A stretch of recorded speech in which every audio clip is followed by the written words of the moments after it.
the Young Turks. John Ederola here, Ben Mankiewicz as well. Cenk Uygur will be out of the studio all week, I believe. He's off doing some stuff in London, I think it is. I don't know if Don't know. He's not my son. Okay, you don't follow him everywhere he goes? Yeah. But anyway, he will be gone, but Anna will be here for the second hour. Yeah, but he's on the me and continent. Ben. He's on the continent. The continent? Yeah. Okay. So how's it going, Ben? It's going well. How are you? I'm good. I'm going to be honest, I always feel a little bit of trepidation when Cenk is out for like the whole week. Like wondering if something huge is going to happen, that he's going to be desperate, that he wishes he could be here to talk about. There was some big stuff over the weekend, though, which we're going to talk about very soon. But I'm excited. I always like doing hours with you. Well, let me give you a little word of advice that might help you through those times. It's pretty simple. It's pretty straightforward. Yeah. Fuck Cenk. Okay, I thought you were going to throw me under the bus there. I'm glad you went in the direction of Cenk instead. Okay, yeah. Well, let's not fuck him. Let's just welcome him back when he comes here. Yeah, well. But anyway, why don't we start off with the big story of the weekend? So over the weekend, over 400,000 protesters marched through Midtown Manhattan to raise awareness about climate change and the need to regulate carbon emissions.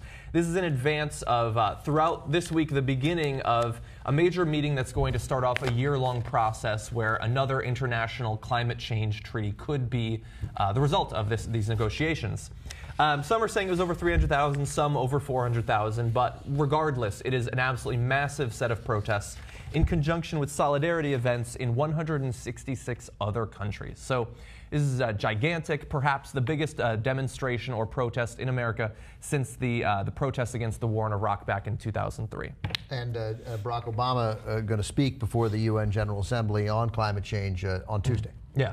And so huge, I mean, more importantly, both Al Gore and Leonardo DiCaprio were there, and then 400,000 other people. So we had some star power as well. Maybe people will pay attention to climate change. Leo was there? Leo was there. I think that's why most of the people came. They just wanted to get a selfie with him or something like that. But anyway, as I said, it's going to begin this long series of negotiations, and the protesters want to make sure that people are paying attention to this and hopefully putting pressure on the government officials that are going to be a part of the negotiations. Fox News not only denies that climate change is happening, they're actually denying that the march is happening. Exactly. Yeah, there were no coverage. There were no people in exactly. There were no people out in New York. 400,000. They will give more coverage to an event that says they're going to have 2 million and only like 10.5 people show up. They will cover that for hours while rolling footage of protests from previous years where the snow is falling. They'll give that the coverage, but actually getting 400,000 Americans together to combat what seems to me objectively the largest and most important issue that's going to face us in the next 50 years. You know, some of those, not worth the coverage. Some of those 400,000 people could have used them in Benghazi when when the mission was under attack. That's all I'm saying. Yeah, 400,000. What percentage of them do you think are secretly ISIS supporters? Probably a high percentage. But anyway, in advance of that meeting that I alluded to, John Kerry is taking a break from saying we're at war with ISIS and then not at war with ISIS and then war with ISIS to say you don't have to take my word or former Vice President Al Gore's word on it. You can wake up pretty much every day and listen to Mother Nature, who is screaming out at us about it, about climate change and how important it is. And look, this is... I think one of the problems that most of the media has, and we've had from time to time too, is it's not the sexiest issue to talk about.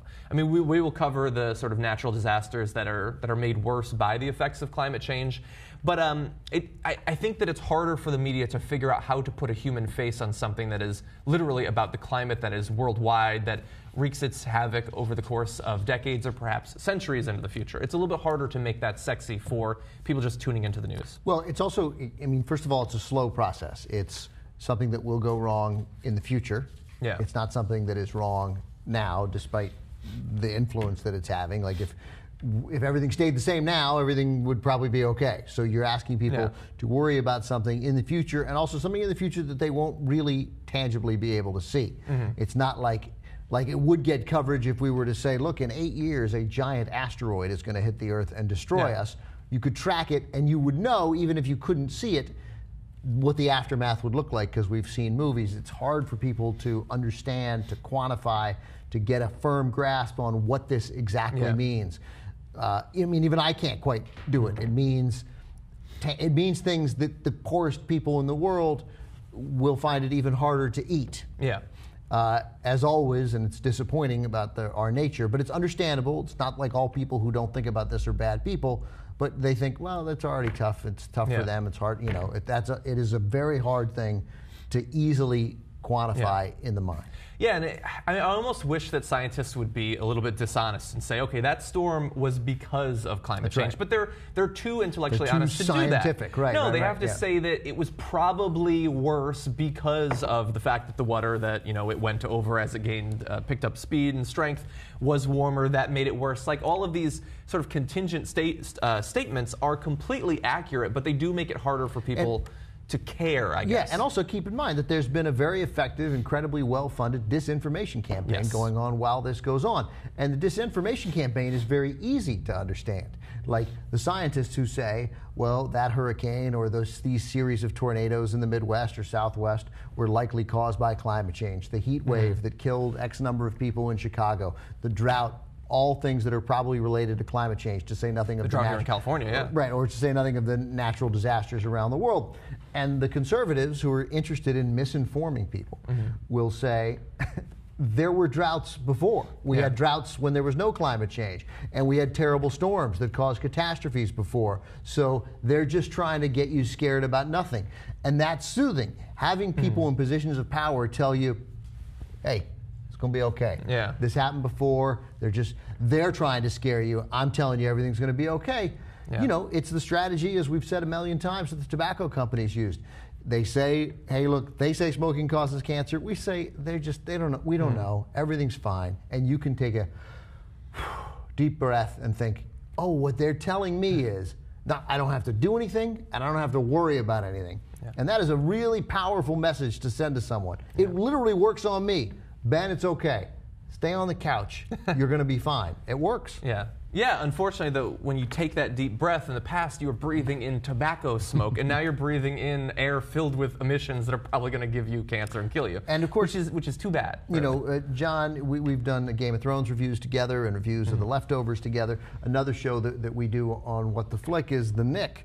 It's a great show that you would like. It's really outstanding. And one of the things that was that it's in 1900 where the burst of modern medicine is occurring week to week on the show, and some things they're getting incredibly wrong. By and large, they're making progress, but in making progress, they go backwards 3 steps sometimes. Yeah. But one of the major signs of progress is the development of the X-ray, which of course changed medicine, made it very easy to diagnose things, helped enormously. What they didn't know was that hammering you with radiation caused you cancer. So in this episode, as the X-ray comes out, there is literally a guy who's like, well, can I try it?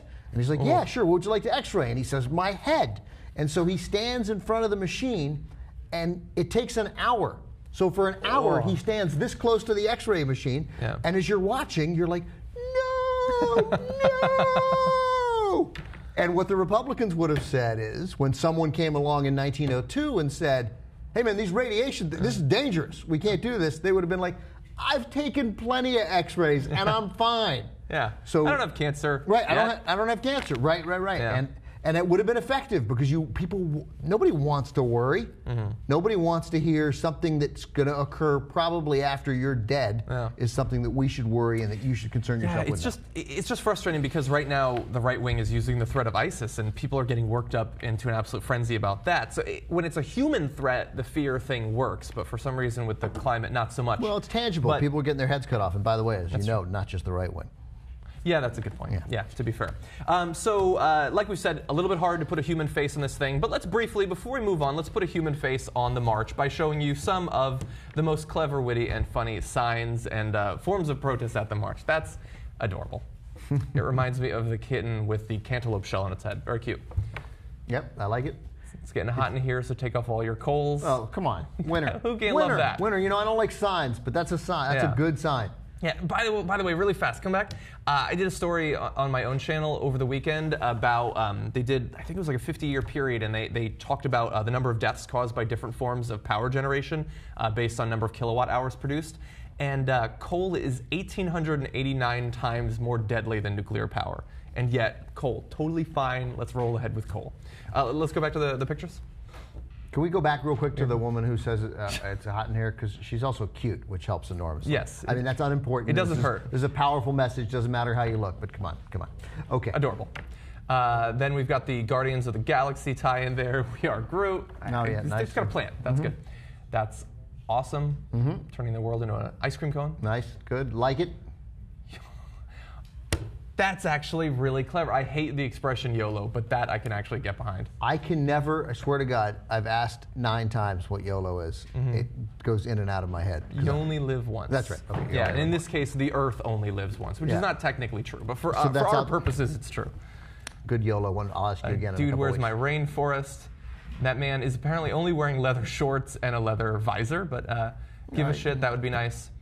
Yeah, so you get the idea. I mean, they're basically, let's not wait for Will Smith to save us, okay? That's awesome. I watched that recently. Yeah, like people need to care about this. Yo mama's so hot, she's about to experience desertification and rising sea levels. Desertification and rising sea levels. That's pretty good. That's funny. That's funny. Good stuff. Yeah, so 400,000 people is amazing. This is reassuring to me because I've seen the polls that show that over the past couple of years, people rate it as a less important issue to deal with than they did like 10 years ago in the wake of an inconvenient truth and stuff like that. So seeing this many people, and not to mention the solidarity around the globe, is certainly, that's reassuring to me. And I hope that coming out of this meeting, we actually have a treaty that does something to cap carbon emissions. I just hope the New York cops busted some skulls and got some arrests. I'm sure that they will. Yeah. Well, actually, it's funny that you bring that up because today, as that was over the weekend, today we have the Flood Wall Street, the hashtag movement. They are protesting on Wall Street. They do not have permits, so it's likely that they will be arrested. Also part of protesting climate change. Exactly, yeah. Except that this one is not officially sanctioned by the city, so it's more likely that there will be mass arrests, which they seem ready for. Yeah. Okay. The U.S. has brought together more than 40 countries to combat the threat of ISIS, and they also plan to arm literally thousands of Syrian rebels. Well, ISIS is not going to take that sitting down in their tent or their cave. And so they have come out with a 42-minute-long audio statement about what they think Muslims abroad should do to any country that gets involved in this coalition with the United States. So here are some excerpts. Ahead of time, a little warning. This is violent rhetoric. O believer, do not let this battle pass you by wherever you may be. You must strike the soldiers, patrons, and troops of the tyrants. Strike their police, security, and intelligence members. I guess. So good luck getting near the CIA. Patrons, that's us. I think so. I think it's the monetary supporters. I don't give much money to politicians, really. Yeah, okay, like but I mean, Obama, but basically they're saying, the way I read this was kill any foreigner who's part of this. Who supports the system. Part of the coalition that the president's trying to put together. Yeah, and it gets more explicit in terms of the international focus and also the civilian focus. So the right wing's going to love this part. If you can kill a disbelieving American or European, especially the spiteful and filthy French, or an Australian, or a Canadian, or any other disbeliever from the disbelievers waging war, including the citizens of the countries that joined a coalition against the Islamic State, then rely upon Allah and kill him in any manner or way, however it may be. I mean, that is an incredibly poorly written sentence. Just from a straight run-on after run-on. Journalism point of view, you lose your focus. As always, the French are like, what did we do? Well, like, I mean, what they did is they're conducting the bombing raids right now. Yeah, the bombing. So you can understand why ISIS would be peeved with them.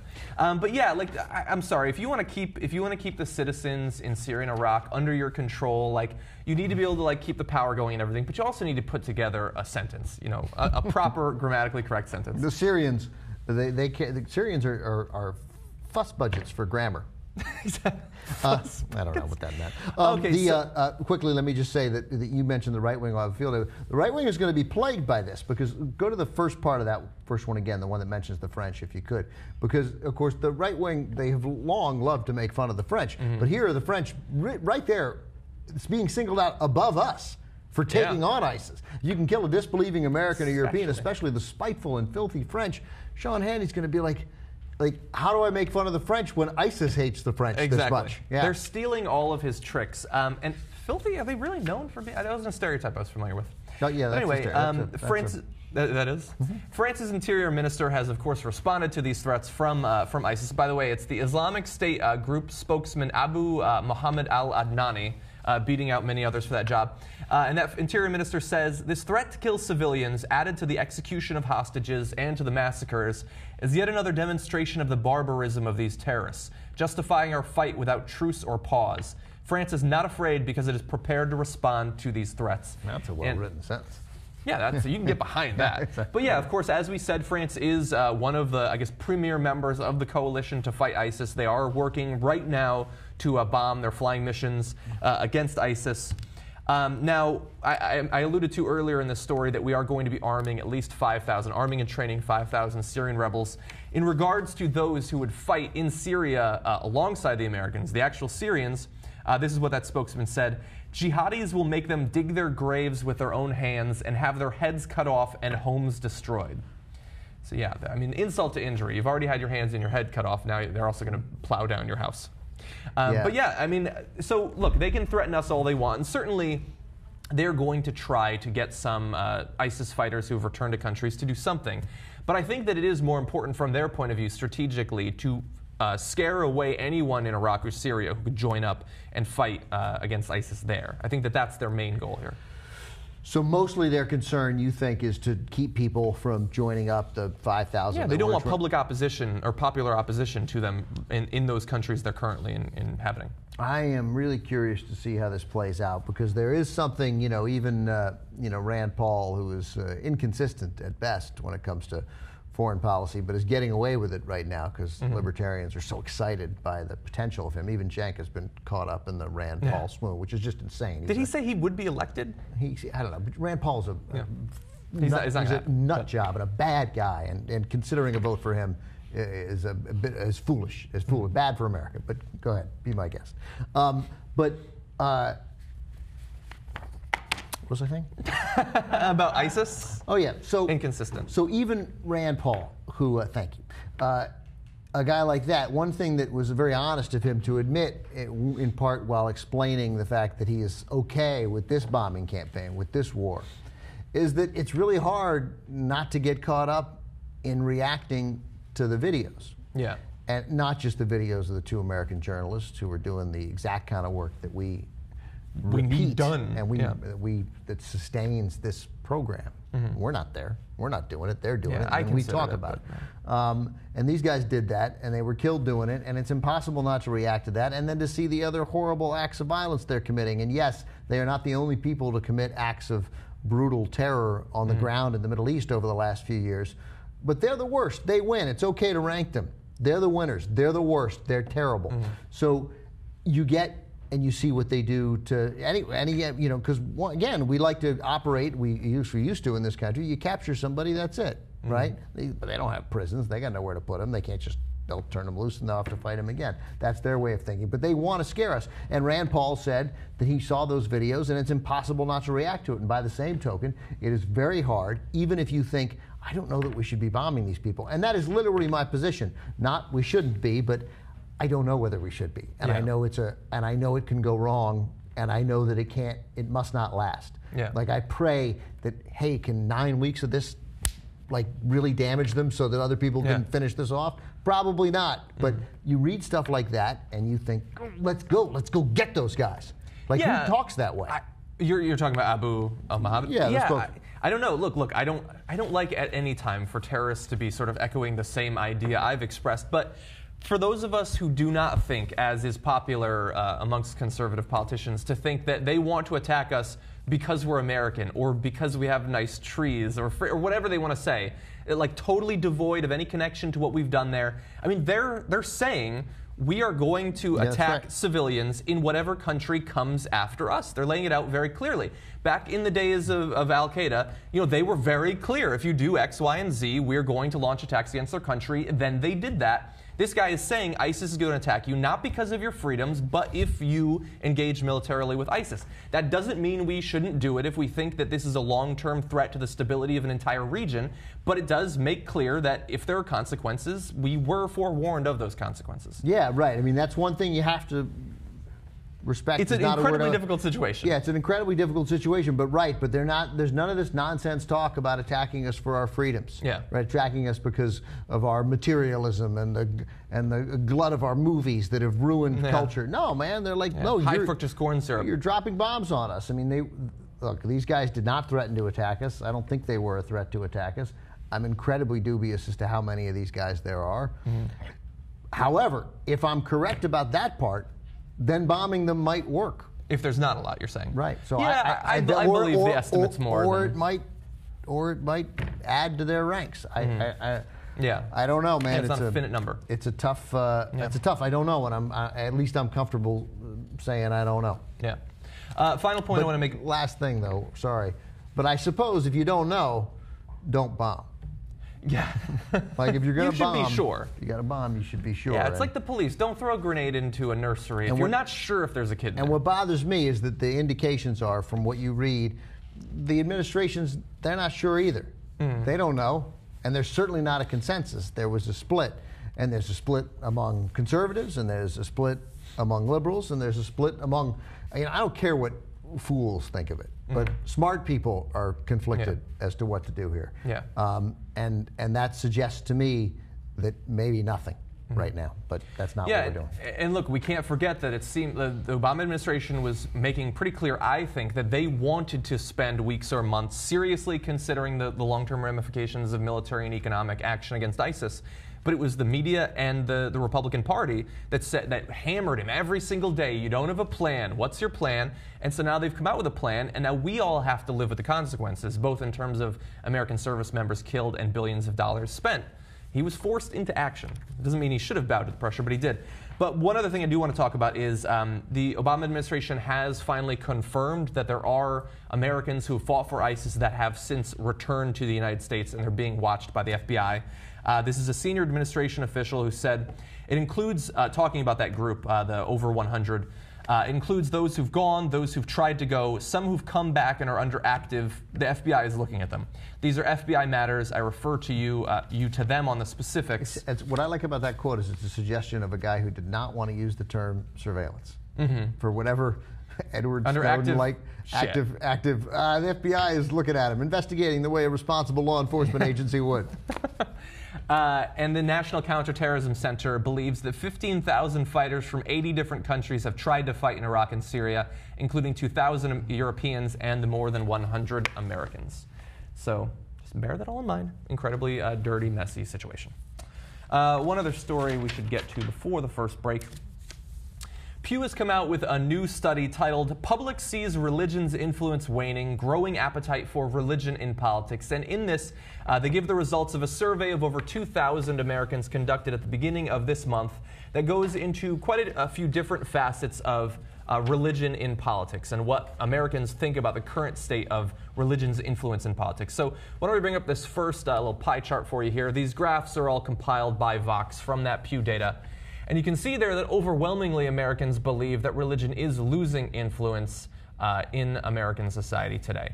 Now, Ben, we talked about this earlier, and you said you were split on exactly how you would respond to that question. I mean, at first you think that of course, you'd be with the 72% that thinks that the religion is losing influence in America. And it is in that younger people, an entirely new generation, is less likely to be significantly religious, and that the whole, even those who are religious, the hold that religion has over their behavior is significantly minimized. That said, take a look, bring up the chart one more time, if you could, the pie chart there, the 22%. But I love people who don't know. But you know what? I might be the don't know. Yeah, you don't necessarily know. Because increasing its influence, look, as on Friday's show, Cenk went off on the Supreme Court, and appropriately so. We got, it looks like 5 members of the Supreme Court who think that what was written in the Bible should dictate what law should be. Yeah. And that the one whole party in Congress is massively dictated either by, it seems, as neocons on one side, and social conservatives on the other, conservatives who are deeply, deeply religious and constantly talk about the Bible as the guiding influence in their public lives. And that's nuts. The Bible should be the guiding influence in your private life if you believe in the Bible. It should have nothing to do with your public life. So in that sense, then I think, no, I think it's actually, it may be increasing its influence in America.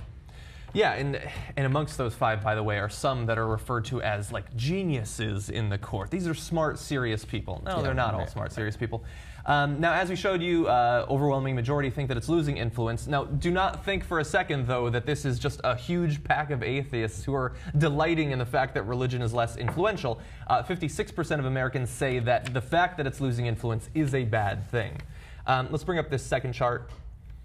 Here you see, you see what I'm talking about. The 56% is an average over all groups, obviously thrown off significantly by the nuns, those not affiliated with any particular religion. But you do see that white evangelicals not happy about the fact that religion is less influential. That's a huge surprise to me. Yeah. You know, and as you'll see in this poll too, also about gay marriage, that black Protestants, you know, that's a deeply religious subsection in America, and not a pro-gay marriage, not as strongly as devout white evangelicals, but they don't like it, and they think that the waning influence of religion in the country is a bad thing, which is they're the group that is an outlier that's inconsistent with the way they vote, since they vote overwhelmingly for liberals who aren't terribly religious, or at least don't want religion to encroach on the public politics life. Specifically. And we really shouldn't be surprised by this. I mean, it's been drilled into us 1,000 times a day since we were children that, you know, the moral fabric of the country is falling apart. That's a bad thing. That's why Rome fell apart. All that BS. So we shouldn't be too surprised by it. Now, I did note though in that last, or I did see in that last chart that 50% of Hispanic Catholics agree with it. So apparently, they're the ones that the Republicans think are going to side with them specifically because of their religion and politics views. They're like, meh, kind of. But anyway, let's look at how the religious groups see themselves in light of these results. So there's a percentage of people who think of themselves as minorities because of their religious beliefs. Now, I mean, even for white evangelicals, we're not looking at an absolutely massive number there. That's 30%, but it is still the largest. Black Protestants, as you said, close in that metric to white evangelicals. White Catholics apparently thinking that they're just fine. Now, you did want to talk, though, about the difference between, you know, them seeing themselves as minorities and the outside groups, because you were sort of surprised by that, right? I was surprised that there were so many that believed themselves to be not so much to be minorities, but to be persecuted.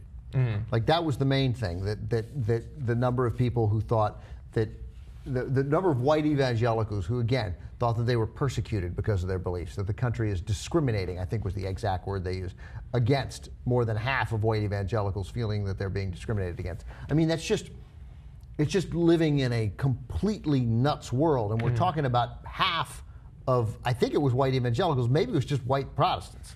But that's crazy.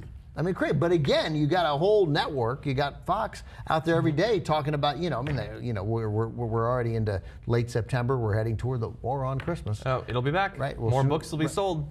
Yeah. I mean, there is no evangelicals, white Protestants, white evangelicals are not being discriminated against in this country.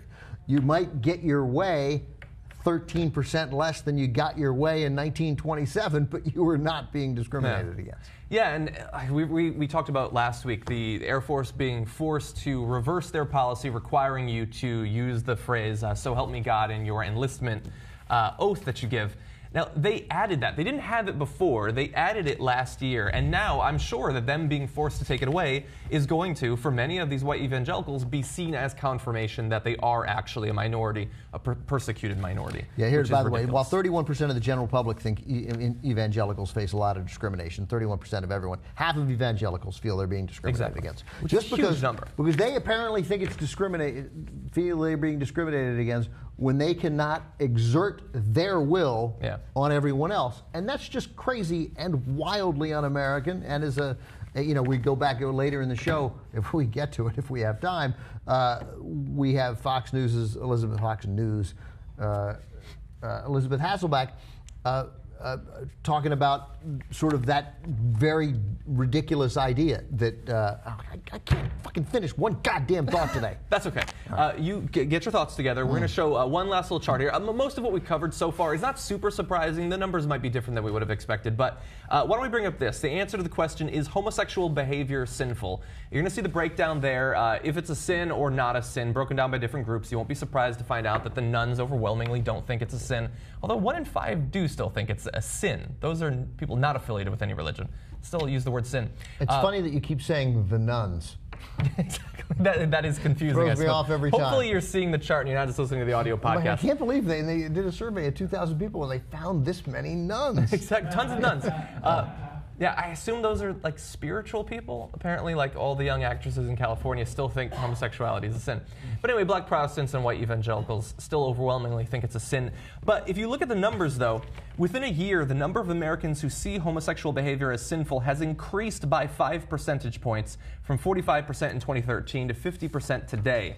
And this is amongst, a larger national movement towards acceptance of gay marriage. It seems like, and perhaps it's tied in with the persecution complex that we were talking about earlier, that as they see their influence waning and as their numbers go down very slightly every few years, they do seem to sort of entrench around some of their core philosophical ideals, like homosexuality being a sin.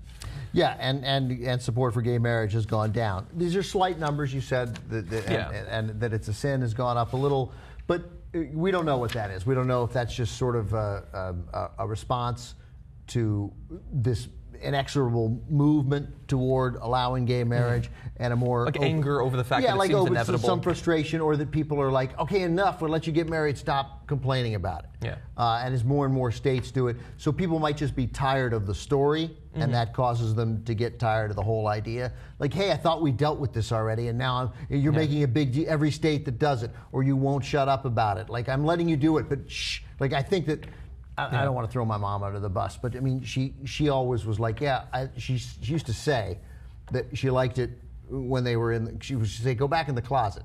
But what she meant by that was not literally go back in the closet, because she's an open person, but like, shut up about it. And to my mother, that to some extent meant talking about sex. Like, she wouldn't have liked anyone to be out Even there. straight people talking about sex. Yeah, and so she was so I mean, I know that from her, because if you'd asked her, should gay people have the same rights as straight people, she would have said, of course. That's a crazy. Who would ask that question? My grandfather's the exact same way. Right, but she'd be like, but enough with the complaining and the men dressing as women and walking down the streets. And the leather pants. Right, and shoving it in my face. My mom, ironically, wore leather pants. And by the way, the dumb point that I couldn't remember for the 12 people who give a shit was that Elizabeth Hasselbeck thinks that you should know the sort of country's history beforehand, and all these people who think that religion should have a role in the public sphere would fail that test that Elizabeth Hasselbeck so badly wants to use to keep Democrats from voting. Yeah, I actually think it would be good for us to learn some of the history of the United States. Perhaps read that. Yeah, I think we're going to be. I'm all for as everybody taking citizenship tests. You just, if you fail, you don't lose your citizenship or your right to vote. Right, you still get to vote. You get to be a moron and vote in modern day America. Totally, that's right. We have to take our first break, though. When we come back, though, we do have a couple of political ads that are absolutely awesome. One could be the creepiest ad of the 2014 election cycle, and the other is going to bring back a face you may remember from a couple of months ago, and it's almost surely going to make you vomit. We'll be back in just a couple minutes. Who wants to build me a website? Bueller? Bueller? Hello? Anna, baby, build me a website. Jake, you're a grown man. You can't figure this out? I can't.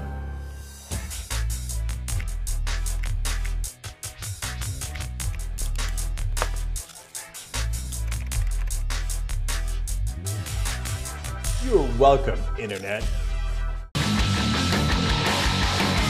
Hey guys, welcome back to the Young Turks. Anna Kasparian, Ben Mankiewicz with you. What up, Ben? How you doing? How you doing? You taught your class today. I did. I just entered the studio 15 minutes ago. For those who don't know about Mondays, on Mondays I teach my class, so it's crazy. I try to do all the production work from home for TYT, and then I teach my class, and then I sit in traffic for about an hour where I'm about to pull my hair out because I'm worried I'm not going to make it in time for the show. So, and that's every Monday? That's every Monday. All right, very good. Yeah, it's excellent. I love it. What's that thing in your hand? This is one of those things that holds up the desk that fell off, and I love playing with it because you can make it tall and you can make it small. I don't know. I love it. I like to fiddle with it during the show. All right. Okay. Do you, boo? And if the desk falls apart, it's on me. It's on you. Okay. It's on you. All right, so we have a lot of great stories for you in the second hour. Make sure you use the hashtag TYTLive to communicate with us, and of course we will read some of your comments. But I want to start off with some news that might seem like good news on its face, but I think it's a little controversial, all right?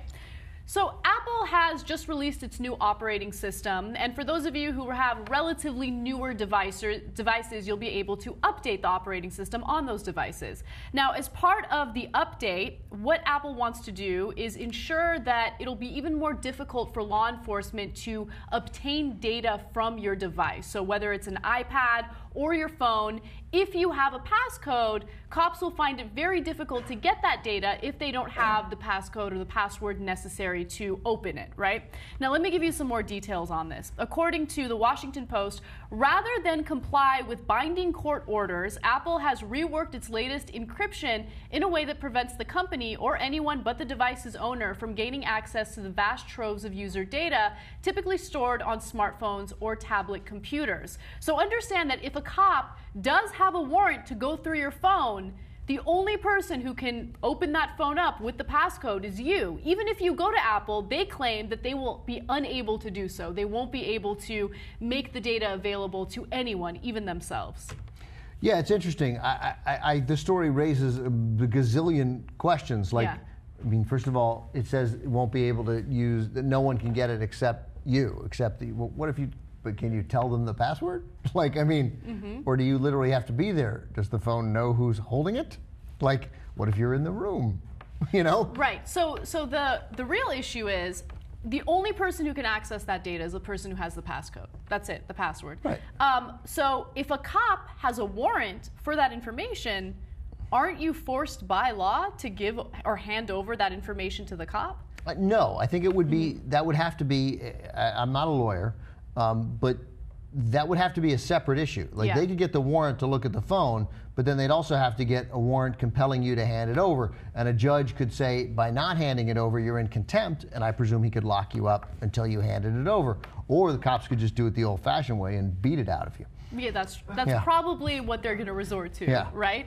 And also, there's this whole question about whether or not cops should be able to access that data. So first of all, if you have all of that information or that data stored on the cloud, well, that kind of changes things. In that sense, Apple would have to comply with the court order or with the warrant and hand over that information to the authorities. But in doing what they're doing with this new encrypted, operating system in the device, is if they want to look in your cell phone or in your tablet, it takes like the onus away from Apple and it kind of places it on you. So Apple can basically say, we're not complying with the authorities, right? Now it's up to you to decide whether or not you're going to hand this information over to cops. I still think that's probably a victory for regular people. I think so too. Yeah. I think so too. But if a cop has obtained a warrant, I don't know if it's necessarily a bad thing. Yeah, it sounds to me like some people are going to get locked up for failing to adhere to a judge's order. A cop cannot say, I have a warrant, you have to give me the thing. I mean, look, you may find yourself in a world of hurt where you could just give him the thing and he could hand it over, or he could be like, all right, I'm taking you in for failure to comply. You could challenge it, but in the meantime, you're in jail and you got to get a lawyer, and then the judge may ultimately compel you to hand over the password. Right. I think that's probably how it's going to play out. I can't see any other way. I mean, I don't see a search warrant being thwarted completely. Well, we got the search warrant, but I don't have Ben's password, so I guess we'll just stop investigating this case. Yeah, they'll get their hands on it anyway. And also, what I found fascinating is that Apple is saying that it's going to be so foolproof that even employees that work for Apple are going to be unable to crack the code and open up your phone. But I think they're lying about that. I think that they're saying it, but in reality, if they wanted to, they could do so. But if you forget your own password or your own passcode, oh my God, yeah, you're screwed, because Apple is basically going to tell you, sorry, we have no way of accessing it, and as a result, we're just going to have to reset your phone. Any data that was stored on your phone but wasn't backed up in the cloud, you're not going to be able to bring back. It just seems like it's going to be a tremendous amount. Look, most people, the overwhelming majority of iPhone users, are not going to be investigated by the police. So it sounds like it's going to be a huge pain in the ass if your wife or boyfriend or friend can't get information off your phone that maybe you want them to get. Yeah. I guess you have to just get. I mean, is it? I just think those stories are weirded. They are worded oddly, because you could just give somebody the password and then this problem is solved. Like the phone doesn't actually know, so it's just password protected. That's it. Yeah. It's just really good password protection. Exactly. That's what it is. And look, I think that what this really has to do with is the perception that people have of Apple. Of course, there was that whole celebrity nude leaked. People were questioning the security of Apple and the cloud. And now all of a sudden you have them pushing forward this measure that makes it seem as though they really genuinely care about your privacy, right? And so I think it's more of a PR stunt than anything else. But nonetheless, it's really interesting to hear them say that they value your privacy and that if you don't know if you forget your passcode, you're screwed.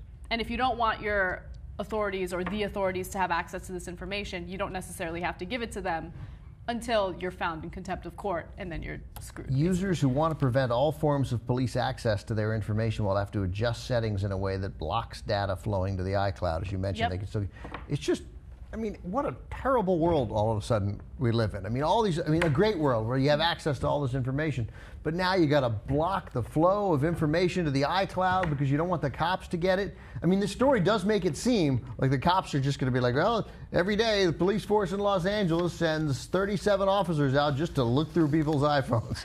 You know, That's I true. pulled you over. What do I do, officer? Nothing, but I'm going to need to see your iPhone. Yeah. All right, well, that's what Apple's trying to do. We'll see how it all plays out later. You don't have an Apple, right? I don't. I have an Android iPhone. phone that I An love. Apple. Apple. That's not what they're called. You have an Android phone. Yeah, I had to give up my Android phone. Why? Because I couldn't fucking use it. Like you couldn't understand how to I use could it? not understand how to use it. That's exactly right. I gave it 2 months. I'm fairly adept. Couldn't do it. It's sitting on my desk, doing nothing. I don't know, man. I have a Galaxy phone, and I love it. I can't get enough of it. It has such a great camera. Those things are they're cruel, cruel mistresses. Those Android operating systems, they will fuck you. And so at some point here, when I save enough money so that my daughter doesn't have to go to community college, anyone who went out to community college, apologies. No offense intended. Some offense intended. I will.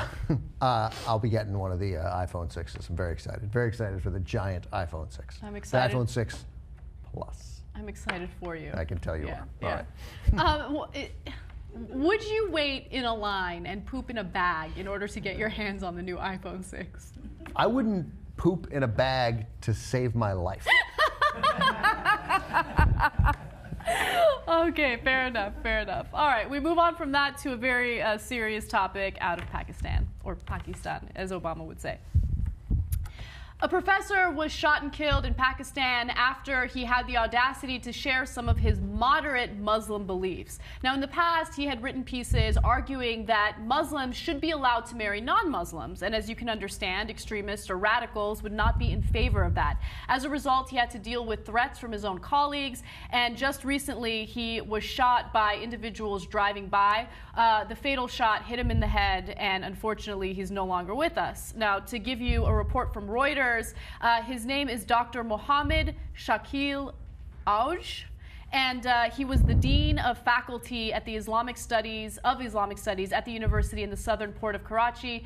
He had received threats following complaints that his teaching was, quote, too liberal.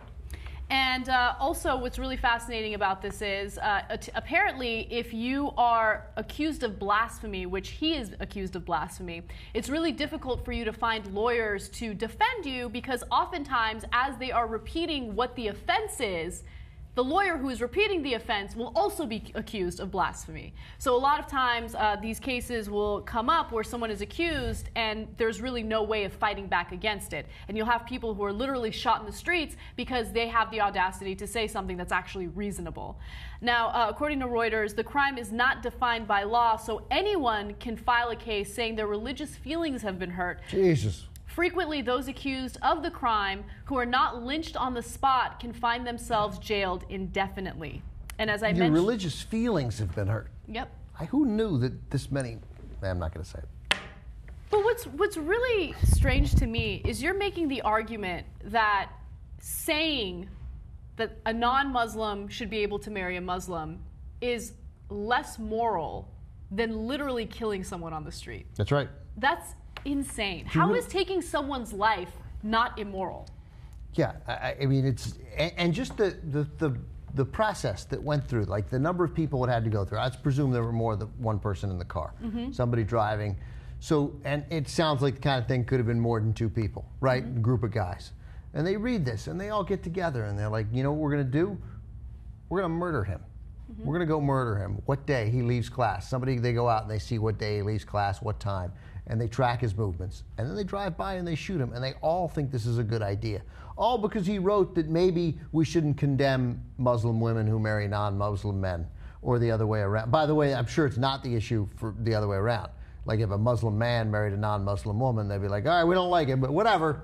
I'm guessing it would still be an issue, but it wouldn't be as, the punishment for it wouldn't be as harsh if a woman was doing it. Right, of course. Anytime a woman does it, the punishment is worse. They're held to a different standard. So, I mean, this whole process, and nobody does anything. Nobody steps forward, all because, as it says here in the article, you can make the case because your religious feelings have been hurt. Like, I guess I am going to say it. Who knew this many Muslims were such pussies?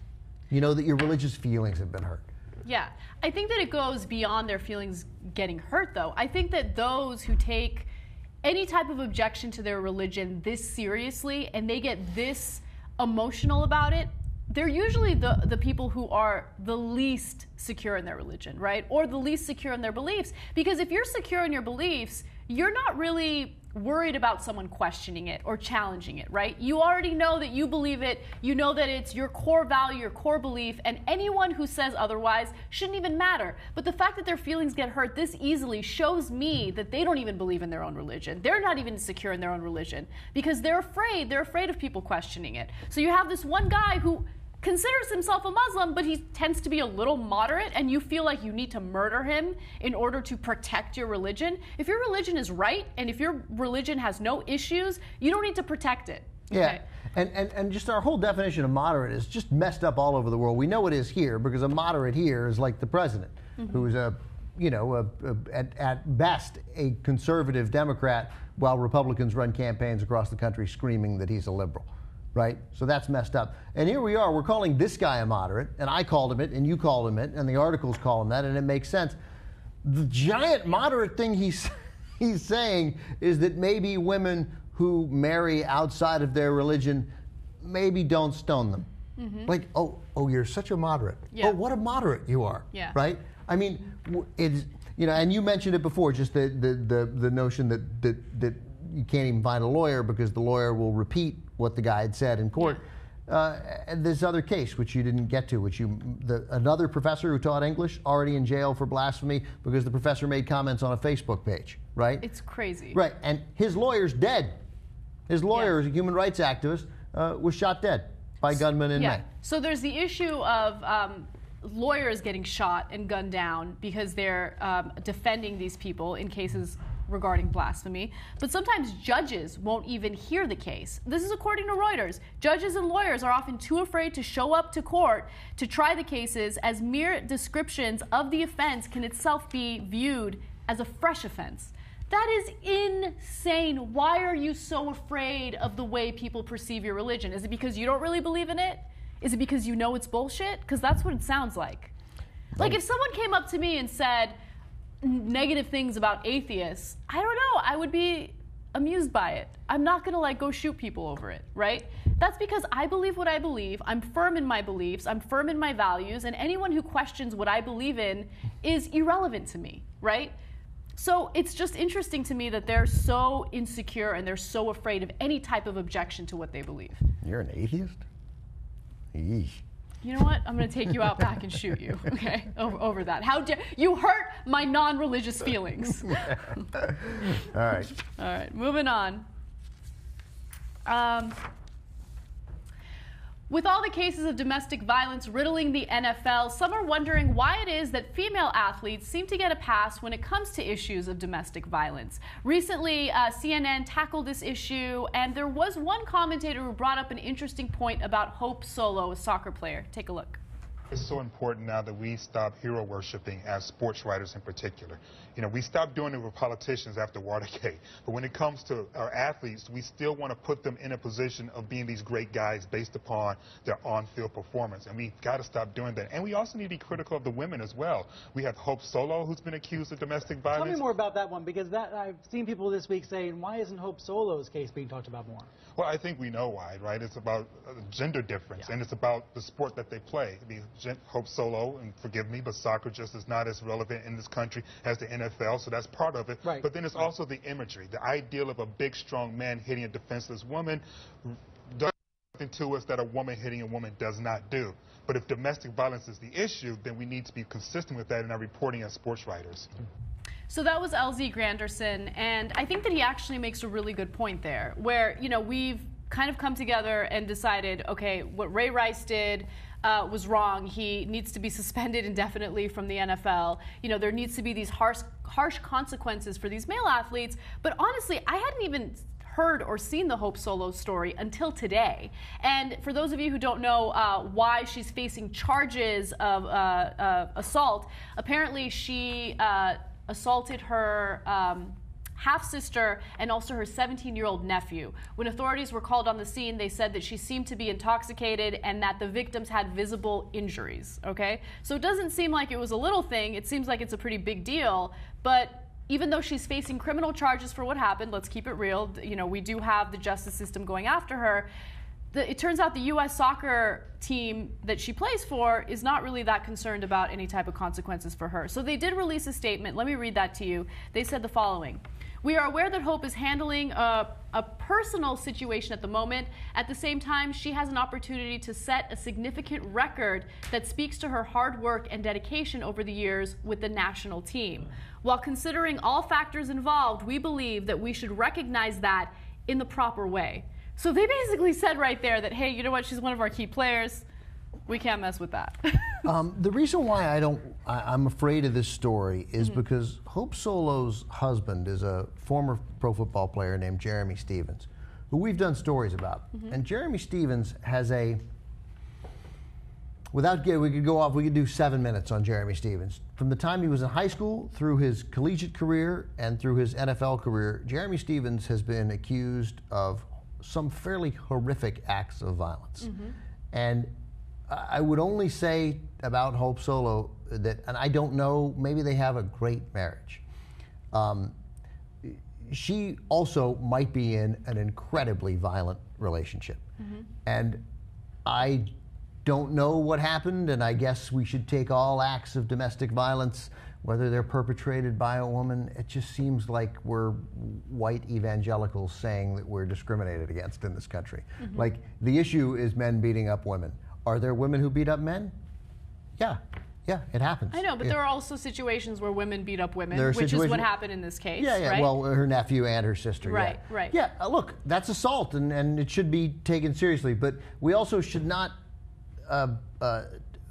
divert our attention from what is the real issue that has been brushed under the rug by sports leagues and by society in general, that we don't take it terribly seriously, that we allow it's just a husband and wife fighting, that we don't provide resources for women who are in very real danger or not real danger, but they think they're in real danger. And either way, they deserve protection until they can figure out that they're not in real danger.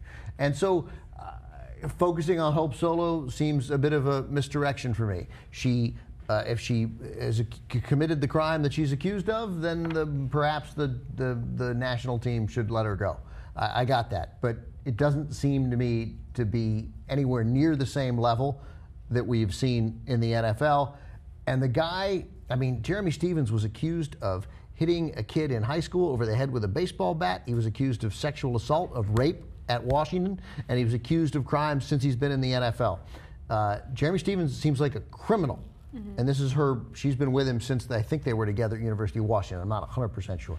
So I don't know. He seems like a super violent guy, and I don't know, and it may turn out when this is all said and done that she is under his spell as well. I don't know. I'm talking out of my ass, but I know that I don't like Jeremy Stevens. Yeah. He seems like a super dangerous guy, and everywhere he went, for whether it was in high school because he was super talented, they were like, just maybe don't hit another kid over the head with a baseball bat. And the rape allegation, it went away. Yeah. Even though I read a long story about it in the Seattle Times or maybe the Post-Intelligencer, and it seemed to me, oh, he raped that girl. So so she is in a difficult situation. That's my hesitancy. So here's what my issue is.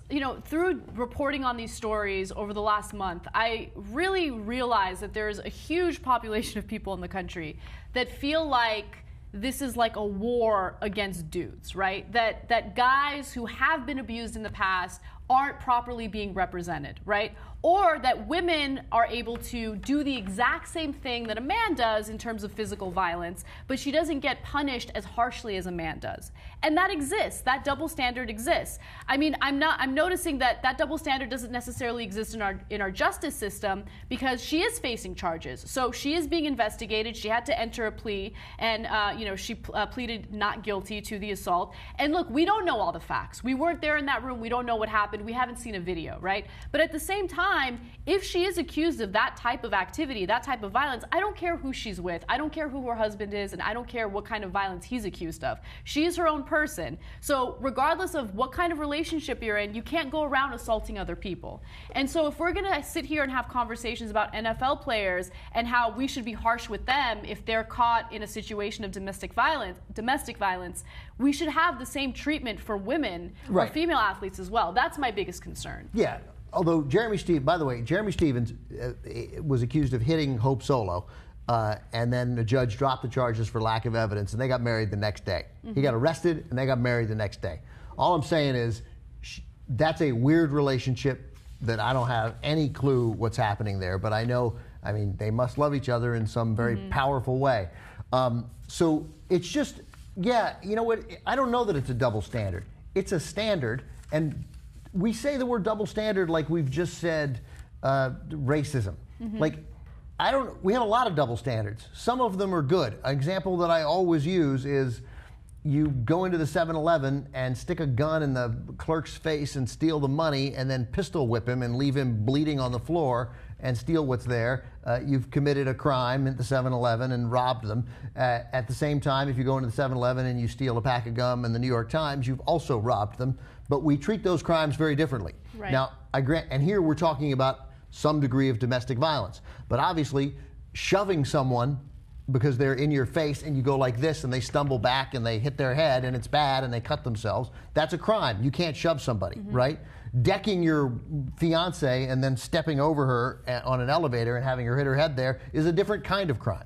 And I don't know exactly what she did with her nephew or this, but I don't want to lose focus that we have occasionally for years overly performance-enhancing, drugged-up athletes filled with rage, taught to hit and hit and hit and hit and hit from the time they were young, coaches praising them for the violence that it's a violent game and we praise and like that violence.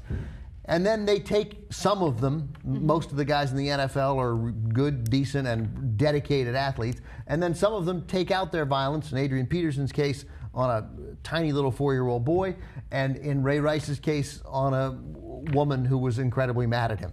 Justifiably, by the way, I'm sure.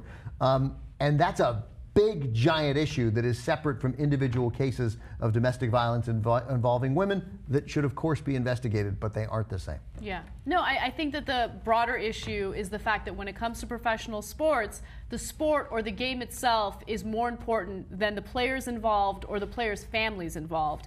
And it's all about profit. It's all about bottom lines. And, you know, when you really think about the response that Hope Solo's team released, that's what it was all about. It was about, hey, you know what, we need her. You know, she's important to us. She's important to the game. And that trumps everything else. That means that there's something wrong with the country, right? When we think that a game is more important than the safety and security of individuals that might be in an abusive relationship. Also, who gives a shit about soccer? You were going to say that, right? Yeah, absolutely. I mean, I feel like that about all sports. But anyway. All right, let's take a quick break. When we come back, we'll read some of your TYT lives. And also, Public University is dealing with sexual assault on campus by asking students really personal questions about their sex lives. I'll tell you what those questions are when we come back. You liked that, didn't you? Well, if you like that, you'll love the whole show. TYTnetwork.com. Get the whole show as a member.